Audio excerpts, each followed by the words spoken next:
بسم اللہ الرحمن الرحیم۔ شروع اللہ کے نام سے جو بڑا مہربان نہایت رحم والا ہے۔ السلام علیکم ورحمۃ اللہ وبرکاتہ۔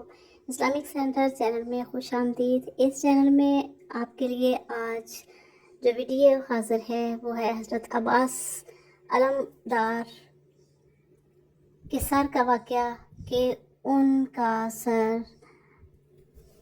نیزے پر کیوں نہیں ٹک رہا تھا۔ تو آئیے چلتے ہیں ویڈیو کی طرف۔ سیدہ فاطمہ کے 10 سال بعد تک سیدنا علی شیر خدا نے دوسری شادی نہ کی۔ اپنے بھائی عقیل کے اصرار پر انہیں کو حکم دیا کہ میرے ساتھ شادی کے لیے ایک نیک پاک باز اور بہادر خاتون کو تلاش کریں۔ شجاعت و بہادری کے لیے مشہور قبیلے سے حضرت عقیل نے ایک پاک اور بہادر خاتون کا انتخاب کیا۔ خدا کی کرنی ایسی ہوئی کہ ان کا نام بھی فاطمہ ہی تھا۔ بعد میں وہ ام النبیین کے لقب سے مشہور ہوئیں۔ حضرت سیدنا علی کو اللہ پاک نے ام البنین کے بطن سے 4 بیٹے عطا فرمائے جو چاروں ہی میدان کربلا میں شہید ہوئے۔ ان بہادر بچوں میں سب سے جری اور طاقتور کو دنیا عباس کے نام سے جانتی ہے۔ حضرت عباس چاروں میں سب سے بڑے تھے۔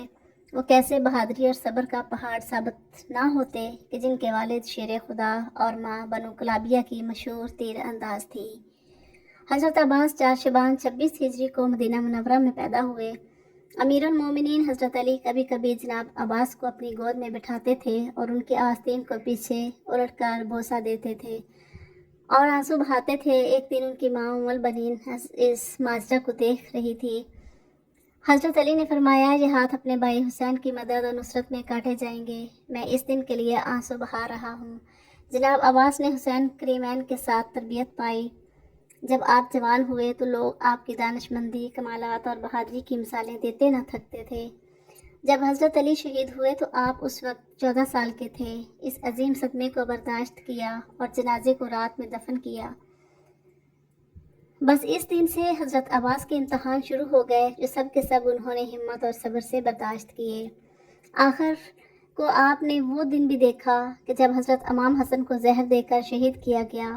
آپ کا جنازہ بھی صحیح طرح سے نہ پڑھنے دیا گیا، لیکن یہ سب بھی ایک بہادر باپ کے بہادر بیٹے نے صرف اس لیے برداشت کیا کہ حضرت حسین نے انہیں یہ کہہ کر منع کر دیا کہ عباس ابھی جنگ کا وقت نہیں ہے۔ جناب عباس کی شادی عبداللہ بن عباس کی بیٹی لبابہ سے ہوئی، جن سے اللہ پاک نے انہیں 2 بیٹے عبید اللہ اور فضل عطا فرمائے۔ آپ ہمیشہ حضرت امام حسین کے شانہ بشانہ رہے، لیکن حضرت عباس ہمیشہ بنی ہاشم کے 30 نوجوانوں کا حلقہ بنا کر حضرت امام حسین کی حفاظت کے لیے ان کے ساتھ رہتے تھے۔ آپ نے ہمیشہ اپنے آپ کو حضرت حسین کا غلام بنا کر پیش کیا، نہ کہ بھائی، جہاں تک کہ کربلا کے میدان بھی آپ نے اپنی غلامی اور وفا کا مظاہرہ کیا۔ ابن زیادہ جانتا تھا کہ جب تک عباس کربلا کے خیموں میں موجود ہے ہم ان تک نہیں پہنچ سکتے۔ اس لیے اس نے ایک چال چلی کہ شمر ملعون کو 4000 سپاہی دے کر حضرت عباس کے پاس بھیجا۔ شمر نے حضرت عباس کو کہا کہ میں ابن زیاد کی طرف سے عباس تمہارے اور تمہارے بھائیوں کے لیے امان نامہ لکھوا لایا، اس لیے تم یہاں سے جا سکتے ہو۔ بس یہ سننا تھا کہ حضرت عباس کا چہرہ مبارک سرخ ہو گیا۔ آپ نے امان نامہ پکڑا اور اس کے 2 ٹکڑے کر دیے اور فرمایا کہ ہمت ہے تو مجھ سے مقابلہ کرو، تم لوگ چاہتے ہو کہ میں نواسہ رسول صلی اللہ علیہ وسلم سے غداری کروں۔ چنانچہ شمر اور ابن زیاد اپنے مقصد میں کامیاب نہ ہو سکے۔ پھر کربلا کے میدان میں جب باری باری سب شہادتیں پیش کر رہے ہوتے ہیں تو حضرت عباس نواسہ رسول صلی اللہ علیہ وآلہ وسلم عرض کرتے ہیں کہ آقا حسین اب مجھے بھی اجازت دیں کہ میں ان جزیدیوں کو جہنم میں واصل کروں۔ لیکن حضرت حسین فرماتے ہیں کہ عباس یہاں شجاعت کا امتحان نہیں بلکہ ہمارے صبر کا امتحان ہے۔ حضرت عباس خیموں کے گرد چکر لگا رہے تھے۔ حضرت بی بی سکینہ ہاتھوں میں مشکیزہ لیے جناب عباس کے قریب آئیں اور کہنے لگی، چچا عباس، میرے اصغر نے 3 دن سے پانی نہیں پیا۔ غازی عباس نے بی بی سکینہ کو دیکھا، خالی مشکیزے کو دیکھا، فرمانے لگے، اے میری آقا زادی، میرے حسین سے کہو میں آپ کے لیے پانی لے کے آؤں۔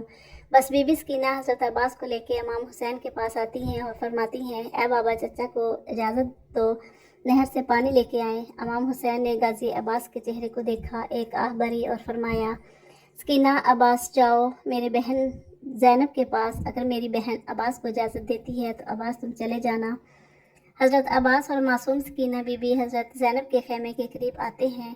जब बीबी ज़ैनब हज़रत सकीना की मासूमियत को देखती हैं तो ये कहकर हज़रत अब्बास को नहर से पानी लाने की इजाज़त देती हैं कि मेरे बाबा ने वसीयत की थी, ज़ैनब शाम की गलियों में जब हाथों को रस्सियाँ बांधे तुम्हें ले जाया जाए तो उसे वक्त सब्र का हाथ दामन से मत छोड़ना। और मैं कहा करती थी कि जिसका अब्बास जैसा शेर भाई कोई उसको गिरफ्तार भी कर सकता है भला।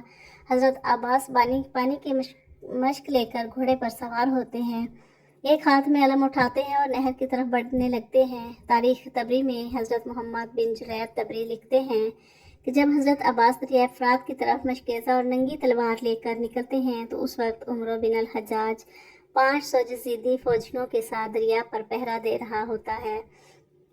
करबला का तपता सहरा है, सूरज अपनी आपोताप से चमक रहा है। जब पहरेदारों ने एक शाहसवार को नंगी तलवार के साथ आते देखा तो फौज में हलचल मच गई। तारीख गवाह है कि हज़रत अब्बास ने 133 जजीदियों को चीर डाला और दरिया पर पहुंच गए। बाकी फौजी इमदाद लेने के लिए अपने कैंपों में भाग गए। हज़रत अब्बास ने अपना अलम दरिया के किनारे गाड़ा और मश्क में पानी भरने लगे।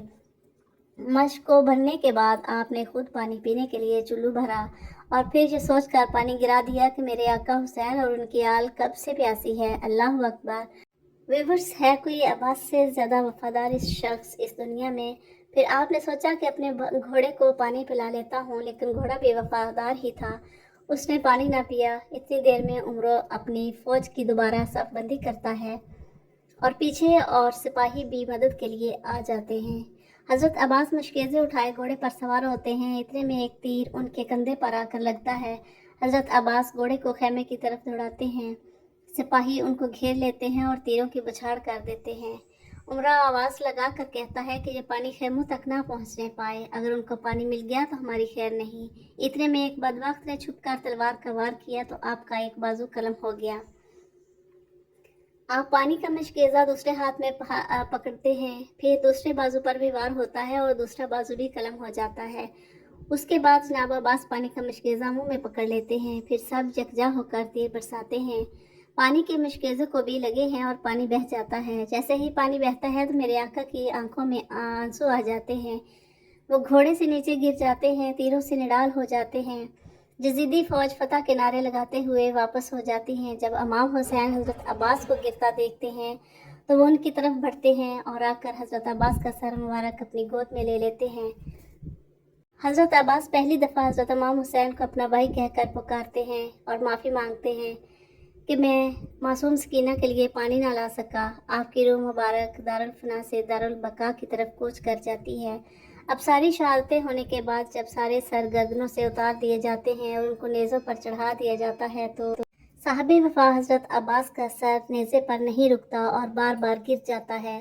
जजीदी फौज परेशान होकर हज़रत ज़ैनुल आबिदीन से पूछते हैं कि ऐसा क्यों है, जिस पर आप एक तारीखी जुमला फरमाते हैं, मेरे चचा ने सारी ज़िंदगी हज़रत हुसैन की बराबरी नहीं की तो अब मरने के बाद उनका सर भी हुसैन के सर के बराबर नहीं रुक सकता। अल्लाह अकबर। ये सुनकर शिमर कहता है कि अब्बास के सर को घोड़े की ज़ैन से बांध दो। लाखों करोड़ों सलाम हो हज़रत अब्बास की वफ़ा पर। अल्लाह पाक हम सब को भी अल्लाह के दिन उसके प्यारे नबी हज़रत मोहम्मद सल्लल्लाहु अलैहि वसल्लम और उनकी आल पाक से वफ़ा करने की तौफीक अता फरमा दे। ऐ अल्लाह हम सब के गुनाहों को माफ़ फरमा दे और हमें समंदर वफ़ा हज़रत अब्बास से चंद कतरे वफ़ा सब्र और बर्दवारी के अता फरमा दे। ऐ अल्लाह हमें लोगों के लिए आसानियाँ पैदा करने वाला बना दे। आमीन सुमा आमीन। तो व्यूअर्स, ये था हज़रत अब्बास का वाक़या कि उनका सर तन से जुदा होने के बाद जजीदियों के नेज़े पर क्यों नहीं टिक रहा था। अगर वीडियो पसंद आए तो लाइक और शेयर ज़रूर करें। आपके शेयर करने से बहुत सारे लोगों को इस बात का नॉलेज मिलेगा, तो इसलिए वीडियो को शेयर ज़रूर किया करें और अगर चैनल पर नए हैं तो चैनल को सब्सक्राइब भी ज़रूर करें। इससे आपको बहुत ज़्यादा मालूमात मिलती हैं और चैनल को सपोर्ट मिलती है। तो साथ साथ बेल आइकन को भी ज़रूर प्रेस करें, अगर इस तरह आपको हर वीडियो पहले पहुंच सकेगी। तो मिलते हैं नेक्स्ट वीडियो में, तब तक के लिए अल्लाह हाफिज़।